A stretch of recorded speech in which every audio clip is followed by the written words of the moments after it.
And that's not all, you're just steps away from this beautiful community park. So you don't have time to do 645 takes like Dude Perfect. Well, let's do it with visual effects.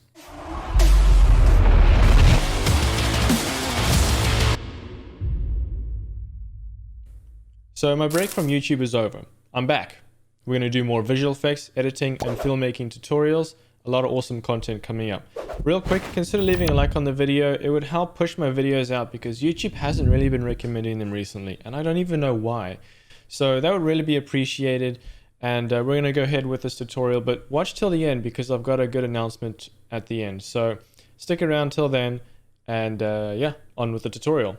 By the way, if you want to see me edit live on Twitch, link is down in the description. We can chat live and ask some questions. So first thing I did was, obviously you see Veronique throw the basketball behind her and it lands just like a normal basketball because, you know, the shot is impossible basically.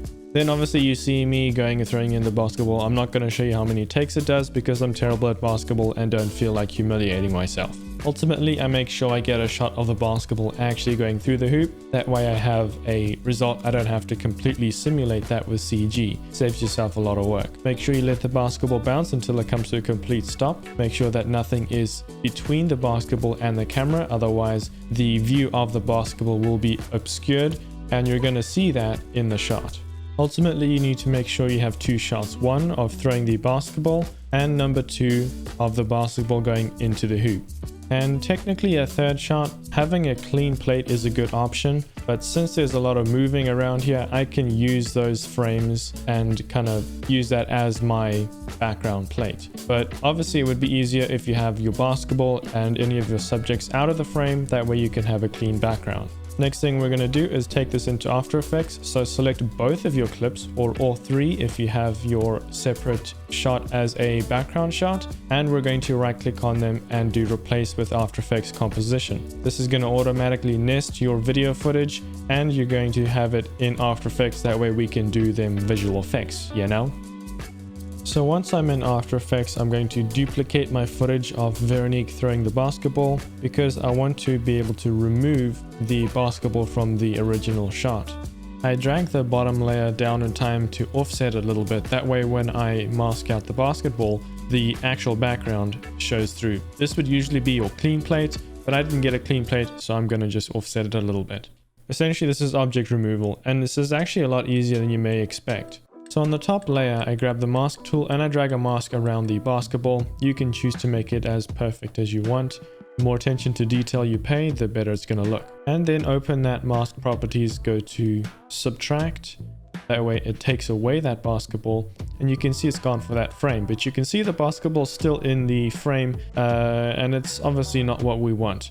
So keyframe the position of the mask path and we're going to keyframe the position. So every couple frames, I'm going to move the mask back to where it should be over the basketball and I continue to do that.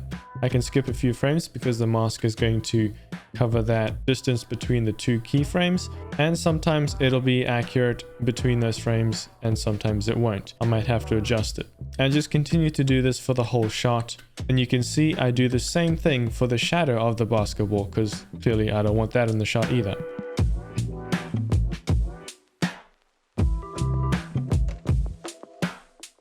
And once you're finished with the masking, you can see if you play it back, the basketball is now removed from the shot. And actually you can kind of use that for the effect and maybe the actor acts confused instead of pretending you get a trick shot. I don't know, something else you could do with this shot.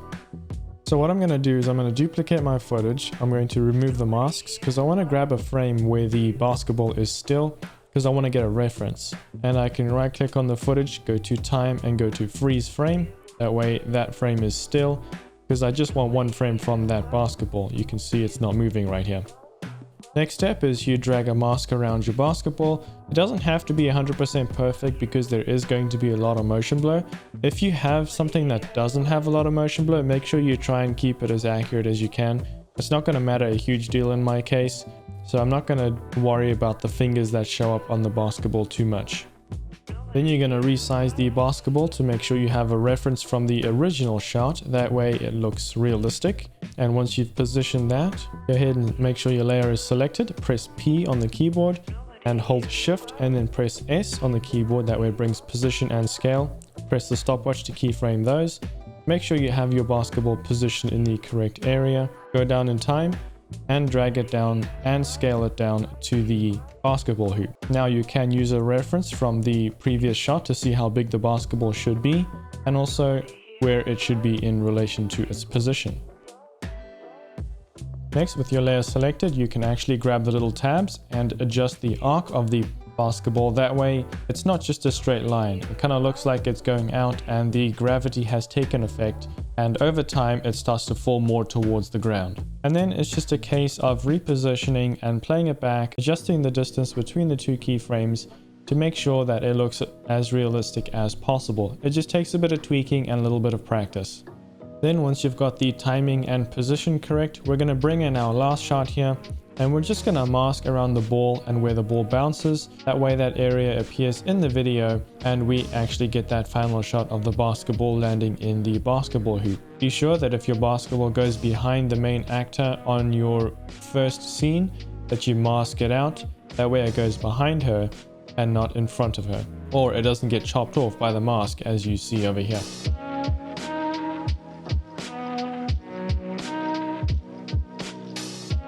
And then it's just a case of saving your After Effects project file. You can close that now and you'll open right back up into Premiere Pro, and then you just need to do the sound design. So adjust the sounds of the bouncing basketball. So take it out of the original shot, get some audio of the bouncing basketball and just add that in, as well as the basketball going through the hoop. You can get a bunch of sound effects, 30,000 plus sound effects with soundstripe.com. There's a link down in the description. Feel free to use Frost at checkout. You'll get 10% off. I get a small commission at no cost to you. In fact, you get to save money. That's pretty cool. Every video and tutorial I make, I use Soundstripe because they have such a great library. They have thousands of songs and thousands of sound effects, all in Premiere Pro. It's a plugin you download with literally one click, and you don't even have to leave Premiere Pro for music or sound effects. Now's the part where you subscribe. Thanks. Remember, keep smiling, keep shooting. I took a break from YouTube and it was super good. It helped me reflect a lot on who I was as a creator on YouTube, and it helped me reflect a bit on what I want to do and where I want to go with the future of the channel. So first off, previously for the last year and a half, I've set myself a goal to upload one video at least every week. Some of the time it was 2 videos a week, and that was pretty challenging and a lot of work. And especially with a full-time job, it sometimes isn't a good idea. Well, I mean, I was working until 12 o'clock at night sometimes, waking up at 7 a.m. to get ready for work. And that was basically the only time I wasn't working, was when I was sleeping. So a break was very needed. At the same time, I was trying to keep up with the goal that I had set. And I'm happy to say that I kept up with it for a year and a half. I missed 1 week of upload, but I made it up for it for doing two videos the next week.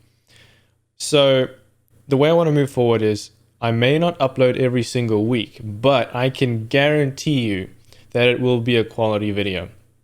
Because recently I've been just pumping out videos for the sake of uploading every single week, and I wasn't 100% happy with the quality or the content of the videos, because sometimes they were rushed. With a full-time job and with this, it can be pretty daunting, as well as creating an online course for you guys, which I guess is announced now. So that's coming up in the next 6 months or so. It's currently taken about 8 months to build, and it's starting to get closer, but it still needs a lot of work. So there's a lot of work that I've been putting in. So don't expect a video every single week. However, if the video is ready by then, within every week, and I'm happy with the quality and the content, it'll go up every week, assuming I'm happy with it. So you can expect that. Also, you can expect me to stream more often. I've been streaming on Twitch And just recently we did the Division, which was really awesome. Super great community, had a lot of fun. Consider following me on Twitch, and we can also say hi. You can chat live with me. We can have a live discussion. I hope you guys enjoyed the tutorial. I certainly did. It's a simple technique, but can actually go a long way. It's pretty fun. So more videos coming up in the future. Stick around for that. Consider subscribing. Remember, leave a like on the video. That would super be appreciated. YouTube hasn't been recommending my videos, so the viewerage has been pretty low. So that would be appreciated. Otherwise, until next time, remember, keep smiling, keep shooting.